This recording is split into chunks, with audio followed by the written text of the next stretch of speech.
안녕하세요. 저는 30대 남성 시청자입니다. 이곳에 사연을 보내기 전까지 많은 고민이 있었습니다. 이곳에 사연을 보내서 듣기 좋지 못한 이야기를 듣게 되면 어쩌나 싶었거든요. 솔직히 저는 제가 어떤 평가를 받든지 어떤 댓글이 쓰이든지 상관없는데 세상을 떠난 제 아내에게 모진 말들이 날아올까봐 그게 걱정입니다. 그러다 피해자인 아내가 무슨 잘못이 있다고 내가 사연을 보내는데 망설이는 걸까? 피해자가 피해당한 일을 알려서 위로받고 또 비슷한 사건을 예방하는 게 당연하지 않을까 싶어서 이렇게 여러분 앞에 서게 되었네요. 그래서 제 사연을 읽기 전 여러분께 약속 하나를 받고 싶습니다. 부디 제 아내에 대한 말이나 평가는 하지 말아주시길 바랄게요. 사연을 읽는 분들도 자신에게 닥친 상황을 제3자가 보듯이 옳게 판단하고 선택할 수 없듯이 제 아내도 당시 상황에서는 그럴 수밖에 없었다는 이해를 부탁드리겠습니다. 그럼 이제부터 저와 아내에게 있었던 일에 대해서 이야기해 보도록 하겠습니다. 저와 아내는 캠퍼스 커플로 만나 결혼까지 하게 된 케이스였습니다. 풋풋한 연애를 하던 대학생 때도 하루도 빠짐없이 둘이 붙어 다니고 죽고 못 살아 친구들은 저희가 결혼하게 된 걸 당연하게 생각했어요. 그만큼 아내와는 모든 부분에서 잘 맞았고 서로의 모든 것이 좋을 만큼 사랑했죠. 우리는 결혼 후에도 아주 행복하게 잘 살았습니다. 그러다 위기가 찾아왔어요. 그 위기의 시작은 임신 때문이었죠. 서로 죽고 못 사는 모습에 누군가는 심술이 났는지 서로를 닮은 아이를 간절히 바라던 우리에게 아이가 찾아오지 않았습니다. 하지만 나이가 많았던 것도 아니었고 이제까지 살아왔던 것처럼 서로를 위하고 사랑하면 언젠간 사랑의 결실을 맺게 될 거란 생각에 조바심을 갖지 않기로 했어요. 또 서로 조금 더 자기 자신에게 투자하여 건강하고 아무 탈 없는 아이를 가지기 위해 운동도 하고 취미생활을 가지기로 했죠. 그런데 그때 갑자기 문제가 생기기 시작했습니다. 이전까지는 항상 절 믿고 의심하지 않던 아내가 달라진 거예요. 저를 의심하더라고요. 뭐야? 왜 거기 있어서 내 옷 냄새를 맡고 있어? 무슨 냄새나? 당신 여자 향수 써? 여자 향수? 아니, 안 쓰지. 근데 왜 옷에서 여자 향수 냄새가 나? 글쎄, 내 자리 근처에 독한 여자 향수 쓰는 직원이 있어서 뵌 건가? 아닌데. 그럼 내가 모를 리가 없는데. 잘 모르겠어. 근데 뭐 문제 있어? 그럼 문제 없어? 당신 옷에서 여자 향수 냄새가 나는데? 뭐 오다 가다 어디서 뵌 것 같은데. 그 회사 엘리베이터나 집에 들어올 때 뵌 거일 수도 있고. 뭐 그럴 가능성은 얼마든지 있잖아. 근데 설마 당신 내가 다른 여자랑 무슨 짓 했다고 생각하는 거야? 그게 아니라 기분이 나쁘다는 거야, 기분이. 반대로 생각해봐. 내 몸에, 내 옷에 남자 향수 냄새가 나면 당신은 그게 좋겠어? 무슨 말인지는 알겠는데 왜 그렇게 예민하게 굴어? 내가 외박이나 다른 의심살 만한 행동한 것도 아니고 또 향수 냄새에 어디서든 뵐 수도 있는 건데. 그래, 그럼 당신도 내 몸에 남자 향수 냄새를 잔뜩 가지고 와도 아무런 말하지 마. 당신이 무슨 말을 하든 그건 당신이 예민해서 그런 거니까. 여보. 아내 입장에서는 기분 나쁠 일이라고 생각했고 그래서 웬만하면 조심하려고 했었습니다. 솔직히 조심할 것도 없었지만요. 제가 여자인 친구가 많은 것도 아니고 회사 같은 팀이나 부서에도 여직원이 많지 않았어요. 출퇴근도 차로 하고 있었고요. 여자와 부딪힐 일이 거의 없었지만 아내를 위해 꺼진 물도 다시 보듯이 조심했고 집에 들어가기 전 여자 향수 냄새가 나진 않는지 옷에 여자 머리카락은 없는지 등등 확인한 후에 집으로 들어가곤 했죠. 귀찮고 억울했지만 아내가 회사 스트레스로 또 임신이 늦어서 예민해진 거라고 생각했습니다. 그런 아내를 제가 이해하는 건 당연하다고 생각했고요. 그런데 단순히 아내가 예민해진 거라고 생각할 수 없는 일들이 계속해서 벌어졌어요. 이번에도 역시 여자와 관련된 일이었고요. 뭐야? 회식 끝나고 바로 온다는 사람이 지금 시간이 몇 시야? 그리고 왜 전화를 안 받아? 왜? 미안. 술을 너무 많이 먹어서 차에서 골아 떨어졌어. 그 대리기사님이 깨워주셨는데도 정신이 없어서 방금까지 자다가 왔네. 뭐? 지금 그 말을 나보고 믿으라고? 솔직히 말해. 지금까지 어디 있었어? 방금 말했잖아. 차 안에서 자고 있었다니까. 그리고 내가 술을 더 마셨으면 마셨다고 솔직하게 말하겠지. 뭐하러 거짓말을 해. 술 먹느라 늦은 거 아니잖아. 지금까지 여자랑 있었잖아. 뭐? 여자? 당신 정말 왜 그래? 저번에도 그렇고 오늘도 왜 계속해서 여자 관련해서 의심하는데? 나 잤어. 차 뒷좌석에서 세상 모르게 잠들어 있었다고. 내가 대리기사님 연락처 알아볼 테니까 전화해서 확인해봐. 그럼 될 거 아니야. 그건 당신이 또 어떻게 술을 써놨겠지. 억울한 척 그만하고 솔직히 말해. 그 사이에 뭔 짓 했어? 여자랑 뭐 했냐고? 야, 너 진짜 왜 그래? 아니라고. 나 진짜 차에 있었다니까? 그럼 차 안에서 그런 짓을 했니? 그런 거야? 너 도대체 왜 이러는 건데? 내가 진짜 뭐라도 있으면 억울하진 않겠다. 도대체 뭐 때문에 이러는 거야? 내가 무슨 여자야? 너 뭘 보고 듣고 이러는 건데? 이거 봐. 내가 뭘 봤을 수도 있다는 말이지? 캥기는 게 있지? 그래. 봤으니까 솔직히 말해봐. 아니 도대체 뭘 봤다는 건데? 야, 지금 같이 내려가서 블랙박스 보자. 거기에 내가 잠들어 있는지, 대리기사님이 여기까지 운전해서 줬는지, 옆에 누가 있었는지 없었는지 확인해 보자고. 그럼 될 거 아니야? 아내는 밑도 끝도 없이 저를 의심해 오기 시작했어요. 저로서는 억울해서 미치고 팔짝 뛸 지경이었죠. 도대체 아내가 왜 이러는지 알 수가 없었습니다. 뭐 때문에 이러는지도 모르겠더라고요. 그래서 제가 결백하다는 걸 증명하려고 했어요. 아내가 A라는 의심을 하면 A가 아니라는 걸 보여주고 B라는 의심하면 B에 대해 증명을 했습니다. 그런데도 불구하고 아내는 계속해서 저를 의심했어요. 100번이면 100번 다 확인시켜주고 증명해도 계속해서 의심해오는 아내를 이해하려고 했던 저도 지칠 수밖에 없었죠. 제 결백을 증명하려던 저도 포기하고 아내와 감정적으로 다투게 되었습니다. 제발 그만 좀 해! 내가 몇 번이나 더 확인시켜줘야 하는데! 이제 당신이 증명해봐. 내가 딴 여자 만나고 있다는 걸 당신이 증명하라고! 그럼 되는 거잖아! 증거가 있었으면 내가 당신이랑 지금까지 이 엉망인 결혼 생활 하고 있겠어? 이혼했지. 진작에 이혼했지. 지금 내가 이혼 못해서 이러는 거잖아. 당신이야말로 왜 이러는 건데? 사람 가지고 노는 게 재밌어? 아니면 연애하는 여자, 집에서 밥 해주는 여자 따로 있니? 그래서 이래? 또! 도대체 뭘 보고 이러는 거냐고? 넌 사람 미치는 꼴 보고 싶어? 네 입에서 내가 원하는 대답이 나와야 해? 그래, 나 여자 있다, 여자 있어! 당신이 이렇게 사람 숨 쉴 수도 없게 하는데 없는 여자라도 만들어서 있다고 해야지. 자, 나 여자 있어. 이제 어떡할 거야? 당신이 원하는 대로 여자 있다고 하는데 이제 뭐 어쩔 거냐고? 정확하게 말해. 그러니까 당신 정말 만나는 여자 있는 거지? 그래, 있다고 있어! 당신이 말처럼 연애하는 여자, 밥 해주는 여자 따로 둬. 밖에서 만나는 여잔 당신이랑 비교도 할 수 없게 얼굴도 예쁘고 몸매도 좋아. 그래서 만나. 그러니까 어쩔 거냐고? 당신이 여자가 있다고 인정했으니 이혼해야지. 뭐? 이혼?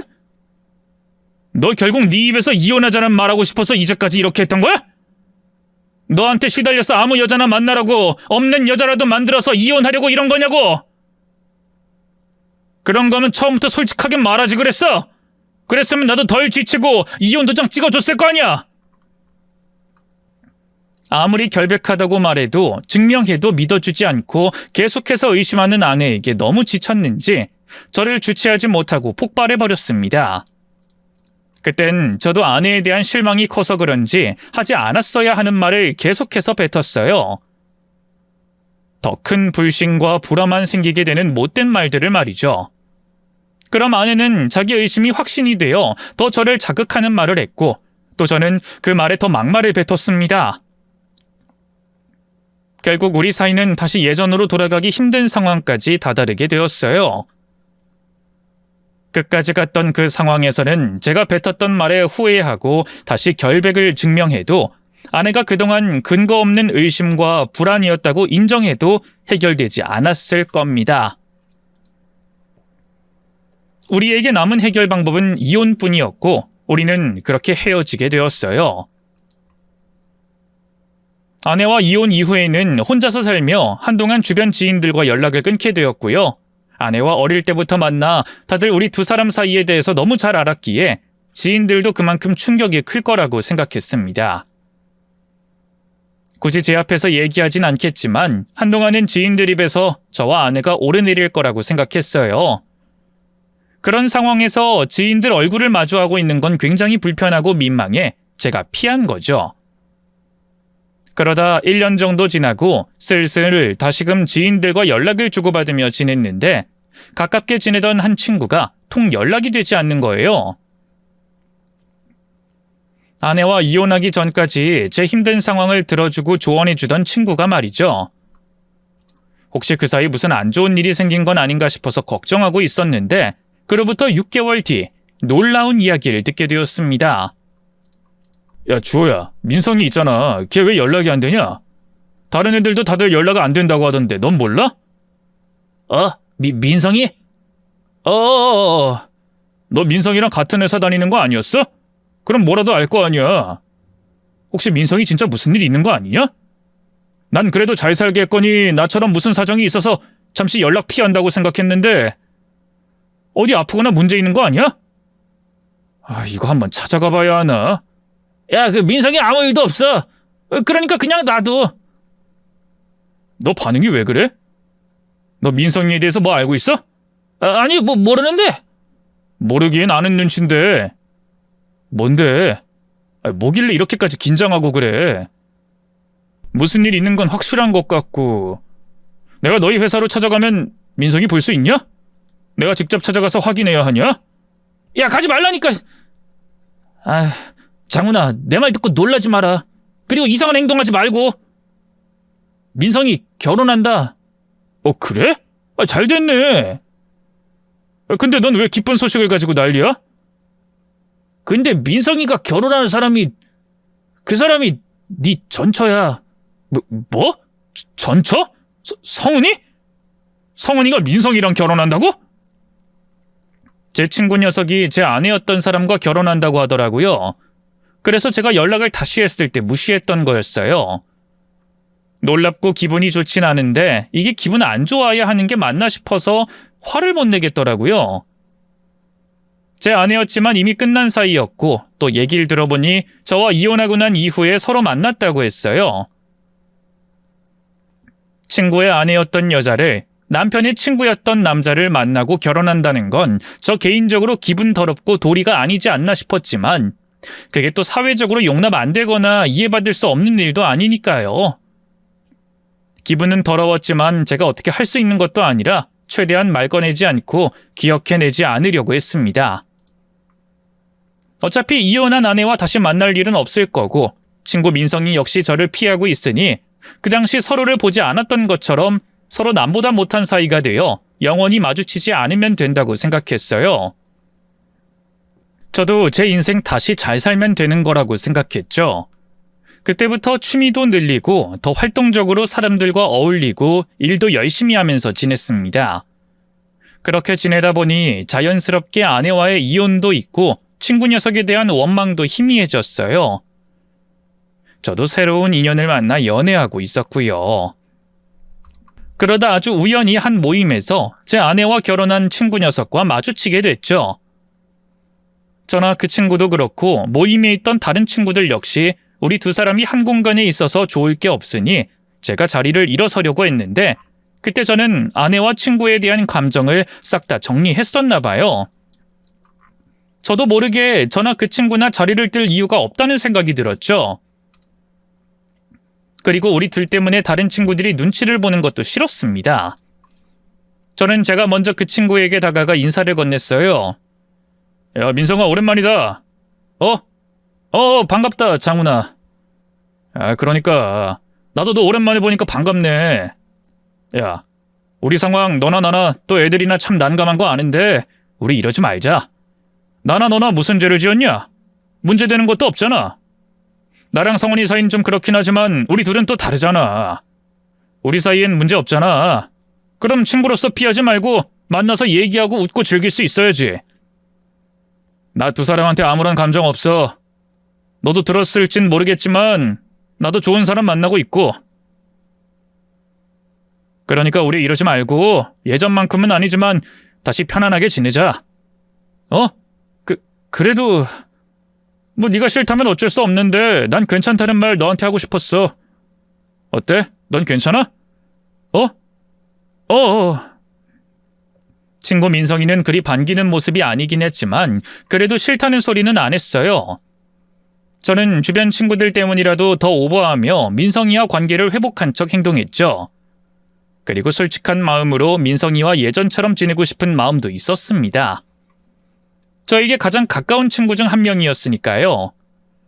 그걸 다르게 생각하면 저는 이혼하며 제 오랜 단짝이자 영원히 제 곁에 있을 거라고 생각한 아내를 잃었고 또 그와 동시에 친구도 잃었던 거였어요. 아내는 다시 되찾을 수 없었지만 친구는 아직 되찾을 수 있었습니다. 적절히 거리를 유지하고 또 전처와 친구에 대한 선만 제가 지키면 충분히 가깝게 지낼 수 있을 거라고 생각했죠. 그래서 그날 모임 이후에도 민성이에게 먼저 연락하고 밥 한번 먹자, 술 한잔 하자 자리를 만들었어요. 친구도 처음에는 어쩔 수 없이 나오다 언젠가부터는 실은 내색하지 않고 나와줬습니다. 그걸로 만족스러웠고 그건 제 인생이 다시 잘 살아가고 있다는 과정처럼 느껴졌어요. 거기까지는 딱 좋았는데 생각지도 못한 일이 벌어지며 제가 생각보다 큰 사건에 휘말려 있다는 걸 알게 되었습니다. 아내가 사고로 죽으면서 말이죠. 회사 퇴근 시간을 코앞에 두고 있던 중 전처 남동생에게 전화가 걸려왔습니다. 제게 처남이었던 성민이는 저랑 워낙 가깝게 지내 아내와 이혼하기 전까지 친형제처럼 지내던 사이였어요. 하지만 아내와 이혼한 뒤로는 가끔 안부 인사만 할 뿐이었는데 그런 처남에게서 전화가 걸려온 겁니다. 무슨 일인가 싶었던 저는 전화를 받았죠. 성민아, 웬일로 전화했어? 저 형, 누나가요. 누나? 성은이? 성은이가 왜? 누나가 오늘 교통사고로 죽었어요. 뭐? 죽어? 언제? 어떻게? 아니 무슨 교통사고가 났길래 사람이 죽어? 신호가 안 바뀌었는데 그대로 도로를 가로지르다 건널목에서. 아이 그게 무슨... 성민아 진정하고 지금 어느 병원이야? 전처가 교통사고로 세상을 떠났다는 허망한 이야기를 듣게 됐습니다. 나중에 장례식장을 찾아가서 들어보니 무단횡단을 하다 사고가 났다고 하더라고요. 안타깝고 슬픈 일이었어요. 그런데 그 상황에 제가 전처의 장례식을 찾아가도 되는 건가 그 생각부터 나더라고요. 이혼한 사이에 끝이 좋지 않았고 또 전처의 현재 남편이 제 친구다 보니까요. 정말 많은 고민을 했습니다. 제가 찾아가는 게 안 그래도 정신없는 분들께 괜한 소란을 불러오는 게 아닌지 불편하게 만드는 건 아닌지 말이죠. 그런데 뭐가 어떻게 되었건 제가 가는 게 맞는 것 같더라고요. 아내 전 남편으로서 또 아내 가족들의 옛 가족으로서 그리고 제 친구의 친구로서 장례식을 찾아가 진심으로 위로를 건네고 아내의 명복을 빌어주는 게 옳다고 생각했습니다. 장례식장으로 찾아가 이제는 고인이 된 아내 영정사진 앞에 명복을 빌었죠. 그렇게 전처의 명복을 빌며 장례식장을 나왔습니다. 하지만 기분이 정말 안 좋았어요. 나와 같이 살던 한때는 내가 사랑하고 내 아내였던 사람이 죽었으니 당연히 기분이 좋을 순 없었지만 제가 생각했던 것보다 더 기분이 좋지 않았죠. 솔직히 저는 아내 장례식장을 다녀와 명복을 빌어주고 제 친구의 등을 다독여주면 제 마음도 조금은 편해질 거라고 생각했습니다. 그런데 슬픔인지 상실감인지 알 수 없는 그 기분에 짓눌려 힘들었어요. 또 장례식장에서 너무나도 바보같이 행동했죠. 아내 마지막으로 가는 길 저에게 가진 원망과 불만 모두 털고 갈 수 있게 행동하려고 했습니다. 친구에겐 전처의 남편이 아닌 친구로서 위로를 건네려고 했어요. 하지만 막상 전처의 장례식장에 들어가니 이 몸이 말을 듣지 않았습니다. 아내에게도 친구에게도 전하려고 했던 말과 위로는 하지 못한 채 터져나오는 눈물을 어떻게든 참으려고 눈을 감고 입을 꾹 닫고만 있었어요. 아내에게도 친구에게도 아무런 말도 전하지 못하고 속으로만 아내의 명복을 빌고 그 자리를 도망치듯 빠져나오게 됐죠. 제가 너무 못나게 느껴졌습니다. 그래서 더 기분이 좋지 않았어요. 세상 떠난 아내 마음도 친구 마음도 편치 못하게 만든 것 같아서요. 괜히 장례식장에 찾아왔다는 생각이 들었습니다. 아내 빈소부터 숙인 고개를 들지 못하고 돌아가고 있었죠. 그런데 그때 제 뒤에서 누군가가 이름을 다급히 불렀어요. 뒤를 돌아보니 처남이 제게 뛰어오고 있었습니다. 형! 장훈이 형! 잠깐만요! 장훈이 형! 성민아, 뭐하러 나왔어? 정신없을 텐데. 나오지 않아도 된다니까. 줄 게 있어서요. 잠깐만요. 형, 여기 좀 가까이. 나한테? 뭐길래 이래? 우리 누나가 형에게 이거 주라고 했어요. 다른 사람들 모르게 줘야 하나 봐요. 형 손에 전달하기 전까지 아무도 모르게 주라고. 뭐? 모르게? 이게 뭔데? USB? 이걸 왜 나한테 줘? 그건 저도 모르겠어요. 누나 영정사진에 쓸 사진이 필요하다고 해서 부모님 집에서 찾고 있었는데 누나가 쓰던 방 서랍에 이게 있더라고요. 방금 제가 한 말이 적혀있는 쪽지와 함께 말이죠. 이게 도대체 뭐길래... 그래, 우선 알았다. 내가 먼저 확인해보고 연락 줄게. 많이 힘들겠지만 아버님 어머님 잘 챙겨드리고 너도 힘내라. 제게 뛰어온 처남은 마치 비밀 접선을 하듯이 바짝 붙어 귓속말과 함께 주머니에 있던 USB를 제게 건넸어요. 아내가 아무도 알지 못하게 이 USB를 제게 전달해달라는 글이 적혀져 있었다면서 말이죠. 지금 이렇게 말하니 아내가 제게 준 USB나 그 옆에 적혀있던 글이나 의미심장하게 들리는데 그땐 별일 아니라고 생각했습니다. 저와 아내의 결혼 생활 마무리가 그다지 좋았다고 할 수 없었고 또 아내가 제 친구와 결혼했으니 아내도 제게 미안한 감정이나 하고 싶은 말이 있을 거라고 생각했어요. 그 생각과 말들을 직접 제게 전하기에는 쑥스러워 USB에 넣어놓은 거라고 생각했죠. 그래서 마음이 더 무거워졌습니다. 이 사람도 저 때문에 마음이 무거웠을 거란 생각이 들었으니까요. 저는 조금 전보다 더 처진 어깨를 가지고 집으로 돌아갔습니다. 집으로 돌아간 뒤에도 한동안 복잡한 마음을 다잡지 못하고 울적한 기분에 취해 있었어요. 도저히 맨정신으로는 힘들어 술을 먹다 잠이 들었고요. 그리고 다음날 일어나 출근 준비를 했습니다. 맘 같아선 휴가라도 내고 훌쩍 어디론가 떠나 복잡한 생각을 정리하고 싶었는데 현실에서 사니 그럴 수가 없더라고요. 산 사람은 살아야 한다는 말처럼 말이죠. 아침밥은 도저히 들어가지 않아 씻고 바로 지갑과 차키만 챙겨서 나가려고 하는데 어제 처남이 줬던 USB가 눈에 들어오더라고요.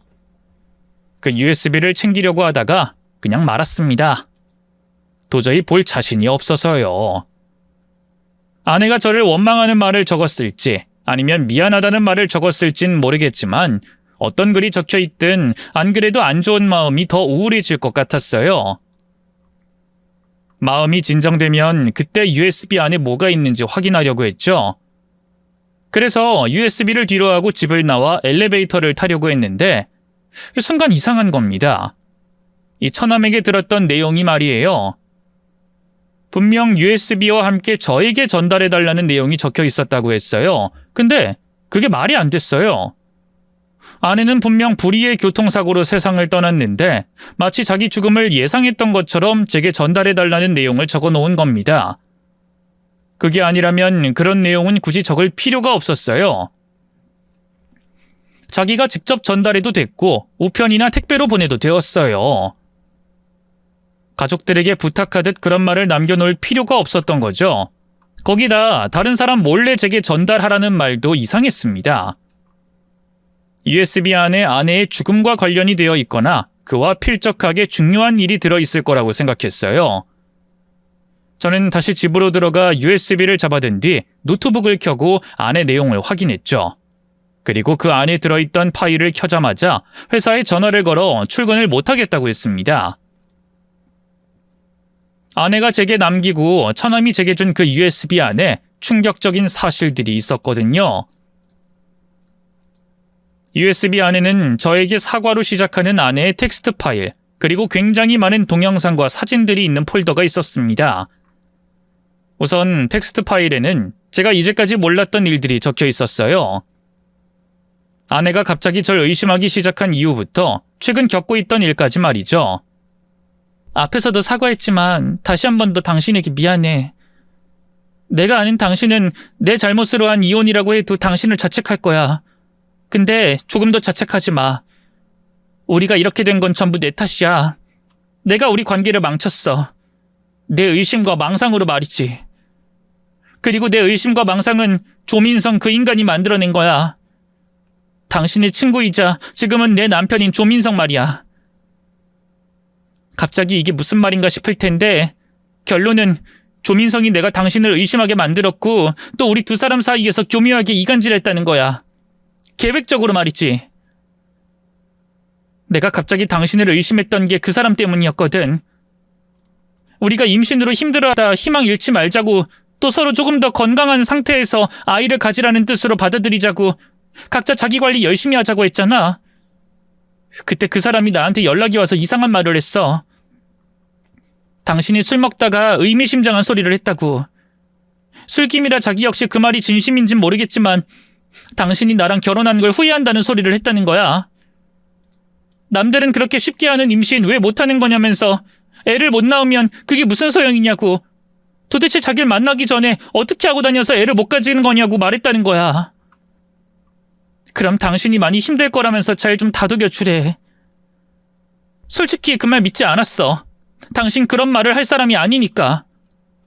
그런데 믿진 않으면서도 아이를 못 가지는 답답한 내 상황 때문에 그런지 그 말이 쉽게 잊혀지지 않더라고. 사실인지 아닌지 당신에게 물어보면 될 일이었지만 먼저 물어볼 수도 없었고 만약 술김에 나온 진심이라면 그 상황 자체가 너무 힘들 것 같았고 내가 의심하는 거라면 내 자격지심에 당신을 의심하는 꼴이 되니까. 그래서 아무 말도 못하고 있었는데 그 사람이 또 연락을 해오는 거야. 당신이 다른 여자와 있는 걸 봤다면서 말이지. 그 말까지 듣고 나니 전에 들었던 이야기는 사실인지 아닌지도 필요가 없어지더라. 그래서 당신에게 이상한 말을 했던 거야.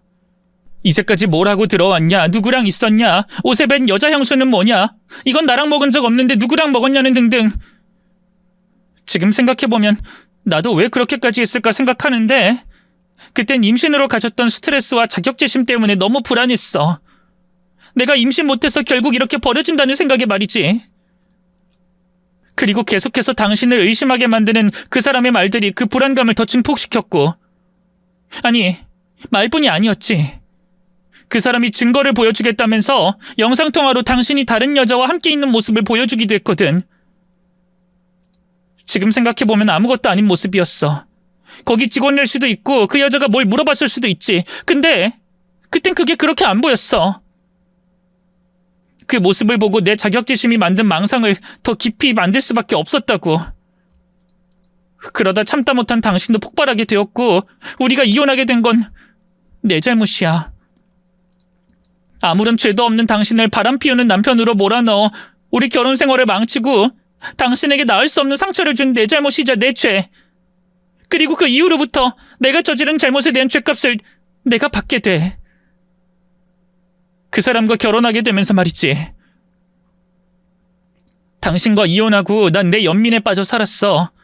임신 못한 이후로 남편이 바람피워 이혼하게 된 여자로 착각 속에서 살면서 말이지. 그때 그런 내게 자기 역시 상황이 이렇게 되어 죄책감이 느낀다며 용서를 구하고 날 위로해주던 사람이 바로 조민성이야. 당신도 마찬가지였겠지만 우리가 워낙 오랫동안 만나고 결혼까지 했으니 당신과 이혼했을 때 아는 사람들 만나기가 싫었어. 그런데 그 사람이 유일하게 날 위로해주고 내 대화 상대가 되어주니까 마음이 자연스럽게 가더라고. 꼭 이성적인 감정이 아니라도 말이지. 또 계속 그런 식으로 만나다 보니 이성적인 호감도 갖고 그 사람 역시 적극적으로 나를 향한 감정을 드러냈어. 나와 결혼하게 되어 다른 사람들에게 욕을 먹더라도 또 모든 걸 잃게 되더라도 함께하고 싶다면서 말이지. 그 정도 마음이라면 그 사람을 믿어도 되겠다 싶었어. 내가 가장 힘들 때 위로가 되어주던 사람이었고 당신 친구임에도 내게 당신의 외도를 알려준 사람이라고 생각했으니까. 하지만 그게 모두 거짓이었던 거야. 나와 결혼하기 위한, 당신과 나의 사이를 갈라놓기 위한 그 인간의 거짓. 그걸 알게 된 건 그 사람 노트북에 있던 일기를 보고 난 후야. 아주 오랫동안 우리 두 사람을 찢어놓을 계획을 세우고 있었더라고. 아니, 우리가 연인이 되었을 때부터 말이지. 당신은 안다며? 그 사람이 대학교 때부터 나 짝사랑했던 거. 일기 보면 당신에겐 깨끗이 마음 정리했다고 하는데 그게 아니었나 보더라고. 계속 우리 두 사람 주변에서 우리가 헤어지길 기다렸던 것 같아. 우리가 결혼한 후에도 말이지. 그러다 당신이랑 내가 임신으로 힘들어하는 걸 듣고 이런 일을 꾸민 거고. 그 사실을 알고 충격을 받았어. 그리고 증거도 없이 당신을 몰아붙이고 의심한 내가 원망스러웠고. 도대체 어떻게 해야 하나 싶더라. 이미 당신과는 돌아올 수 없는 강을 건넜고 조민성 이 인간과는 결혼까지 했으니 이 사람과 이혼해야 하나 고민했는데 그 사이 또 하나 일이 터졌어. 갑자기 이 사람이 내가 당신에게 했던 것처럼 하는 거야. 나보고 다시 당신 만나는 거 아니냐고 의심을 하더라고. 도대체 무슨 소리인가 싶어서 아니란 말을 하고 또 몰래 일기장을 훔쳐봤거든? 그랬더니 모임에서 당신과 만난 내용이 쓰여 있더라. 그리고 당신이 먼저 다가온 걸 가지고 이 인간이 혼자 나 같은 망상을 하고 있었고. 당신이 자기가 한 짓을 똑같이 하는 거래. 당신이 모든 사실을 알게 돼서 그때 이미 나랑 다시 만나고 있었고 자기를 가지고 놀려고 당신이 접근했다는 거지. 자기가 했던 짓이 있었으니까 불안했던 거야. 그리고 평생 당신과의 경쟁에서 밀렸다고 생각하던 사람이니까 당신이 먼저 내민 손에 다른 뜻이 있다고 생각한 거고. 그 망상에 붙잡혔는지 그 사람은 미친 듯이 나를 의심하기 시작했어. 또 난 모든 사실을 알고 그 인간과 이혼을 준비 중이라 법적인 조언을 구하는 중이었는데 그게 그 사람의 의심을 더 사게 만들었고 그 시달림에 나도 그 사람 일기장에서 본 내용을 전부 다 말했어. 그리고 이혼하겠다고 말했지. 그러니까 그 사람의 의심이 더 심해졌어. 급기야 날 위협하기 시작했지. 그 모습에 난 지금 이 사람과 꼭 이혼하겠다는 생각이야. 근데 내가 당신에게 이런 글을 남기는 건 만약을 대비하고 있기 때문이야. 조민성 그 사람 우리를 헤어지게 하려고 나와 결혼하려고 그 미친 짓을 했던 인간이야. 그런 인간이 나와 이혼하게 됐으니 무슨 짓을 할지 몰라. 또 날 위협하는 모습을 보여서 내가 신고도 한 적이 있고. 부모님이나 동생 그리고 당신에게 도움을 청하면 좀 낫겠지만 못하겠어. 아까도 말했다시피 이 상황 결국 내가 만든 거잖아. 나만 당신에게 그런 짓을 안 했다면 지금쯤 이런 일도 없었고 당신도 힘들지 않았을 텐데. 그게 부끄러워. 도움을 요청할 염치도 없는 것 같고. 그래서 누구에게도 알리지 못하고 이렇게 만약의 상황을 대비하는 거야. 조민성과 나를 가장 잘 아는 당신이라면 이 상황을 좀 더 잘 이해할 수 있을 것 같아서 남기는 거고. 여보, 정말 미안해. 그리고 이 글을 보게 된다면 당신에게 또 한 번의 짐을 얹어줘서 미안해. 모두 내 잘못이야. 내 잘못. 전처의 이상한 행동들, 우리가 이혼하게 된 이유, 그 모든 게 제 친구였던 조민성 때문이라고 적혀 있었습니다. 그리고 아내 글을 읽으며 제 머릿속에도 떠오르는 기억이 있었어요. 아내에게 했던 것처럼 그놈이 제게도 저와 아내의 상황을 이용해 이간질한 적이 있었거든요. 진짜 성원이가 왜 그러는지 모르겠어. 내가 평소에 그런 낌새가 있거나 엄청 잘났으면 이해라도 하겠는데 그것도 아닌데 말이야. 여자들 어느 정도 그러는 건 좀 있지. 그리고 너 몰랐냐? 성원이 원래도 질투나 의심 많았어. 네 앞에서 말을 안 해서 그렇지. 그래? 그런 적 없는데. 무슨? 학교 다닐 때 네가 다른 여자애랑 조금만 친근하게 있잖아? 그럼 나중에 걔 붙잡고 엄청 뭐라고 했다? 그게 선배라고 해도 아주 난리가 났어.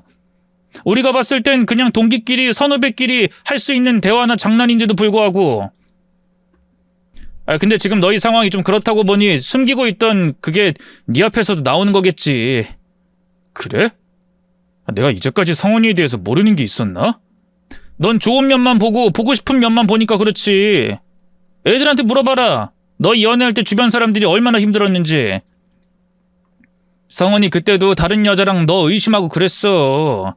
그때도 꽤 의심병 있었다니까? 그놈에게 저와 아내에 관한 고민 이야기를 털어놓을 때마다 은근히 상황을 악화시키는 말을 했었어요. 물론 그때는 대수롭지 않게 여겼는데 아내의 글을 보니 그 행동에 목적이 있었다는 걸 알게 됐죠. 그런데 지나간 일들이 따지고 생각해보는 게 중요한 일이 아니었습니다. 아내의 글 문단 마지막 내용이 중요했어요. 그놈이 무슨 짓을 저지를진 몰라 제게 이 USB를 남긴다는 내용이 말이죠. 분명히 아내의 죽음에 있어서 단순한 사고사 말고 무엇인가 더 있다고 생각했습니다. 저는 자리를 박차고 일어나 아내가 사고당한 곳으로 뛰어갔어요. 그리고 사고가 났다는 주변을 둘러봤죠. 아무리 생각해도 이상하다는 생각밖에 들진 않았습니다. 도저히 무단횡단을 할 만한 도로가 아니었거든요. 아내가 사고당한 곳은 6차선인 도로였는데 그곳에서 무단횡단하는 건 사고를 당하게 했다고 선언하는 것과 다름이 없었습니다. 그런 곳을 평소에도 조심성이 많고 성격이 급하지 않던 아내가 무단횡단을 했다? 이건 말이 되지 않았어요. 그런 일이 있으려면 아내가 6차선인 도로를 무단횡단해야만 했던 이유가 필요했습니다. 저는 그 이유를 찾기 위해 사고를 당하기 전 아내의 동선을 그려봤어요. 도로에는 건널목을 제외하고 중앙분리대가 설치돼 있었기에 아내가 움직였을 동선이 잘 그려졌습니다. 아내가 사고를 당하기 전 뛰어왔을 곳에는 한 골목길과 이어져 있었고 그 골목길에는 수많은 가게들이 있었죠. 저는 그 많은 가게를 일일이 찾아가 사정을 설명하고 부탁하며 아내가 위험을 감수해야 했던 이유에 대해서 찾으려 노력했습니다. 그리고 그 결과 확인할 수 있었어요. 아내가 그렇게 해야 했던 이유를 말이죠. 모든 걸 확인한 후 저는 온몸이 떨려왔습니다. 사고를 당하기 전 아내가 느꼈을 감정이 제게도 느껴져서 제가 아내를 지키지 못한 것 같아서 후회와 슬픔이 밀려왔거든요. 감당하기 힘든 슬픔과 후회 뒤에는 엄청난 분노가 제 몸을 휘감기 시작했고요. 슬픔과 후회, 또 분노까지 제 몸을 두들겨 한 발자국 움직이기 힘들었지만 가야 했습니다. 제가 알게 된 사실을 아내의 억울한 죽음을 밝혀야 했으니까요. 저는 다시 아내의 장례식장으로 갔습니다. 그리고 상주 역할을 하고 있는 놈에게 다가가 그대로 멱살을 잡은 뒤 주먹을 날렸어요. 주먹을 날린 뒤에는 흥분한 채로 바닥에 엎어진 놈을 짓밟기 시작했고요. 아버님과 어머님 그리고 처남까지 놀라서 뛰어들어왔고 흥분한 저를 붙잡고 말리기 시작했어요. 장례식장 조문객들도 전부 제 주변으로 모여들었죠. 형 지금 뭐 하는 거예요? 그만해요. 그만 좀 하라고. 자네 지금 우리 성은이 앞에서 이게 뭐 하는 짓이야? 우리의 빈수 앞에서 이 난리 치는 게 남편이었던 자네가 할 짓이야? 이게 어디서 행패야 행패는? 성민아 이거 나! 저 새끼 죽여야 돼! 저거 인간 아니라고! 네 누나가 누구 때문에 죽은 줄 알아? 저 새끼 때문이야. 저 새끼가 네 누나 죽인 거라고! 아버님 어머님 얼른 경찰에 신고하세요. 저 사이코패스 같은 놈이 성훈이 죽였습니다. 죽이고 저 자리에서 상주 노릇하고 있다고요. 자기 손으로 죽였으면서. 야 성훈이 너 때문에 죽은 거잖아. 이 미친 사이코 새끼야. 자네야말로 미쳤나? 어디 안에 이런 사람한테 그따위 말을 해? 자네 아무래도 좋게 타일러서 보낼 수가 없겠군. 이 난리를 치는데 우리 성훈이 앞에 이따위 짓을 하는데 어떻게 그냥 보내? 여보 얼른 경찰 불러. 이서방 아니 저 새끼 저거 당장 신고하라고. 네 얼른 경찰 부르세요. 이 새끼 잡아 쳐넣어야 합니다. 그리고 여기에서 쫓아내세요. 이 새끼가 어디라고 네가 여기에 발을 붙여? 이 살인자 새끼야. 형 진짜 왜 이러는 거예요? 술이라도 먹었어요? 아니면 어떻게 된 거예요? 다 같이 힘든 사람들끼리 왜 이러는 건데요? 형이 이러면 우리가 더 힘들다는 거 몰라요? 누나가 마음 편히 떠날 수 있겠냐고요. 야, 성민아. 나 어떻게 된 거 아니야? 정말 저놈이 네 누나 죽였어. 저놈 때문에 네 누나가 죽은 거 내가 확인하고 오는 길이야. 내 두 눈으로 똑똑히 봤다고. 그게 무슨 말이에요? 우리 누나가 매형 때문에 죽었다니. 전하, 저 미친놈 하는 말 들을 필요 없어. 저놈 친구인 내가 성원이랑 결혼했다고 저러는 거야. 야, 이장훈, 너 내가 밉다고 하지만 여기서 이러진 마라. 다른 곳에선 나한테 무슨 짓을 해도 상관없는데 우리 성원이 떠나보내는 동안은 제발 잠자코 있어. 그게 네가 성원이 전 남편으로서 내 친구로서 해야 할 도리야. 그게 한때 네 가족이었던 이분들에게 차려야 할 예의라고. 처남, 장훈이 얘 밖으로 쫓아보내. 어서! 다른 곳은 몰라도 여기엔 못 들어오게 하라고. 그래, 어디 계속해서 연기하고 진심에도 없는 말만 짓거려봐. 넌 지금 네가 한 짓 아무도 모른다고 생각할 거고 설령 알고 있더라도 네가 성원이 죽게 한 짓에 대한 증거가 없으니까 안심하는 것 같은데 내가 여기 가지고 왔다. 네가 우리 성원이 죽였다는 증거 내가 가지고 왔어. 여기에 말이지. 뭐라는 거예요? 저 미친놈이. 증거는 무슨 증거? 그리고 성원이 앞에서 이런 말하기 좀 그렇지만 교통사고인 건 누가 뭐라고 해도 변하지 않아. 사고를 목격한 사람이 얼마나 많은데 어디서 복수심에 헛소리를 해? 그래? 그럼 어디 확인해보자. 그 교통사고가 어떻게 하다가 났는지. 어째서 6차선인 도로로 성원이가 도망갈 수밖에 없는지 말이야. 성민아, 이거 놔. 나 놓고 저놈이나 붙잡아. 그리고 여기 이 USB 연결할 수 있는 노트북 없습니까? 여기 안을 확인해봐야 합니다. 여기에 우리 성원이가 왜 그런 사고를 당하게 됐는지, 누구 때문에 죽게 되어 있는지 나와 있어서 그럽니다. 절 좀 도와주세요. 저는 아내가 제게 남겨놓은 USB에 증거가 있다고 소리쳤어요. 제 애타는 외침에 조문객 중 한 분이 가방 속에 있던 노트북을 꺼내 제게 건네주셨고요. 전 그 노트북에 USB를 꼽고 제가 찾은 증거를 아내 가족들 앞에서 또 아내를 죽게 만든 놈 앞에서 틀었습니다. 조금 뒤 제가 내놓은 증거를 확인한 가족들은 입을 틀어막았고 놈의 얼굴은 사색이 되었죠. 제가 여러 가게에서 모아 가져온 증거는 CCTV 영상이었거든요. 아내가 왜 6차선인 차도로 달려들 수밖에 없었는지, 그 전 어떤 일이 있었는지 다 나와 있는 CCTV 영상을 말입니다. 영상 속 아내는 뒤를 계속해서 쳐다보며 급하게 뜀박질을 하고 있었어요. 다급하게, 또 잔뜩 겁을 먹고 긴장한 표정으로 말이죠. 그리고 그 뒤에는 그놈이 있었습니다.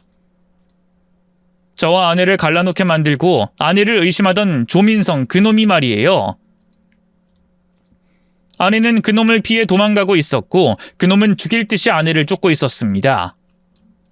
손에는 무엇인지 알 수 없는 뭔가를 쥐고서 말이죠. 그러다 사고가 났던 거였어요.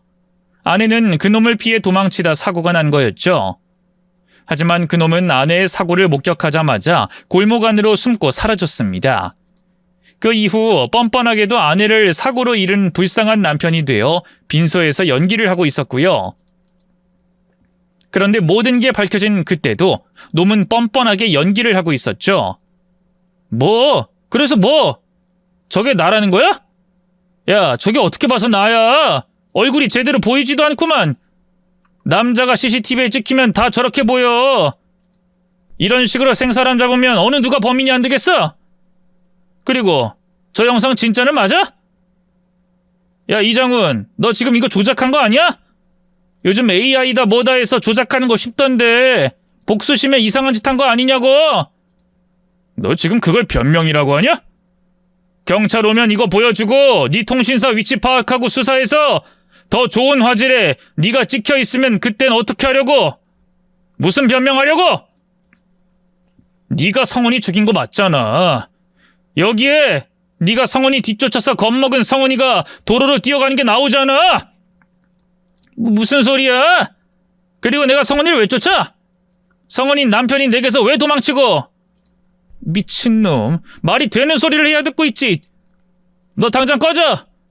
우리 성훈이 빈수 앞에서 욕되게 하지 말고 당장 꺼지라고. 정말 다행이다. 우리 성은이가 역시 꼼꼼하네. 아마 네가 이렇게 나올 줄 알고 자기가 억울하지 않게 해달라고 준비했나 보다. 그래, 내가 또 보여줄게. 성은이가 널 피해서 도망가야 했던 이유. 네가 나와 성은이에게 한 짓에 대해서.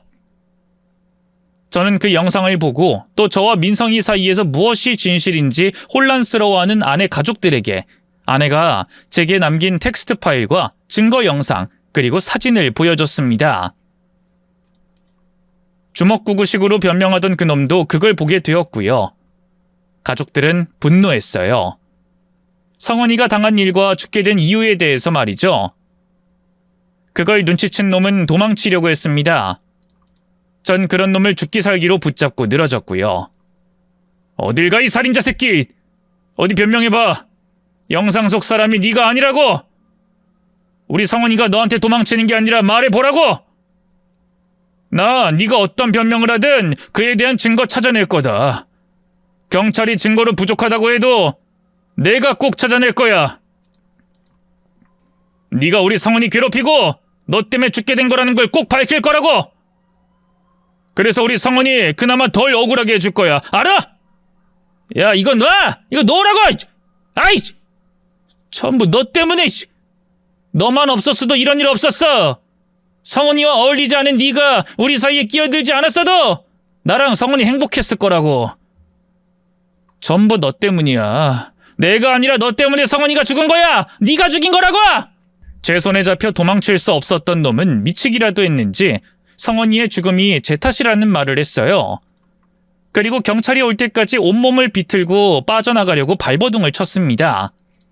하지만 결국 출동한 경찰에게 잡혀 수사를 받기 위해 경찰서로 가게 되었고 이후 아내 죽음에 대한 조사가 시작되었어요. 다행히 아내의 죽음은 억울한 사고사가 아닌 조민성 그놈의 죄임이 인정되었고요. 녀석은 특수협박 및 폭행치상으로 죄의 값을 치르게 되었습니다. 하지만 저도 그렇고 아내 가족들도 그렇고 누구 하나 그놈의 죄값을 받게 된 일에 기뻐하지 않았어요.